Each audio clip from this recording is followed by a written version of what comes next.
Virtual അറസ്റ്റിലാണെന്ന് ഭീഷണിപ്പെടുത്തി വയോധികനിൽ നിന്ന് 1 കോടി രൂപയിലധികം തട്ടി. പെരിന്തൽമണ്ണ സ്വദേശിയാണ് എറണാകുളം റൂറൽ ജില്ലാ സൈബർ പോലീസിന്റെ പിടിയിലായിരിക്കുന്നത്. പ്രദീപ് ജോസഫാണ് വിശദാംശങ്ങളുമായി ചേരുന്നത്. പ്രദീപ്, ആരാണെന്ന് പരിചയപ്പെടുത്തിയാണ് ഈ തട്ടിപ്പ് സംഘം ഇയാളെ സമീപിക്കുന്നത്? കൂടുതൽ വിശദാംശങ്ങൾ. പെരിന്തൽമണ്ണ ആലിപ്പറമ്പ് സ്വദേശിയായ സലീം എന്ന 43 വയസ്സുകാരനാണ് ഈ തട്ടിപ്പിന് അറസ്റ്റിലായത്. എറണാകുളം റൂറൽ ജില്ലാ സൈബർ പോലീസാണ് സലീമിനെ അറസ്റ്റ് ചെയ്തത്. കേന്ദ്ര അന്വേഷണ ഏജൻസിയിലെ ഉദ്യോഗസ്ഥൻ എന്ന് പറഞ്ഞാണ് സലീം തട്ടിപ്പിന് ഇരയായ ആളെ വിളിച്ചത്. തട്ടിപ്പിന് ഇരയായത് ഒരു വയോധികനാണ്. വയോധികന്റെ പേരിൽ മുംബൈയിലെ ഒരു ദേശസാൽകൃത ബാങ്കിൽ അക്കൗണ്ട് ഉണ്ടെന്നും ആ അക്കൗണ്ടിലേക്ക് ഉത്തരേന്ത്യയിലെ മനുഷ്യക്കടത്ത് കേസിലെ പ്രതി 75 ലക്ഷം രൂപ നിക്ഷേപിച്ചിട്ടുണ്ടെന്നുമാണ് സലീം അദ്ദേഹത്തോട് പറഞ്ഞത്.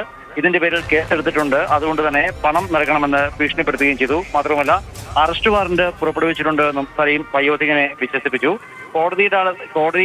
കോടതിയുടേതാണ് എന്ന് പറഞ്ഞ് ഒരു രേഖകൾ, ചില എഴുത്തുകുത്തുകളും രേഖകളും മറ്റും കാണിക്കുകയും ചെയ്തു. ഉടൻ അറസ്റ്റ് ചെയ്തുകൊണ്ട് പോകുമെന്നും അക്കൗണ്ടുകൾ മരവിപ്പിച്ച് സ്വത്തുക്കൾ കണ്ടുകെട്ടുമെന്നും ഭീഷണിപ്പെടുത്തി. ഈ ഭീഷണിക്ക് വഴിപ്പെട്ടാണ് ഏതാണ്ട് 1 കോടിയിലധികം രൂപ വയോധികൻ സലീമിന് കൈമാറിയത്.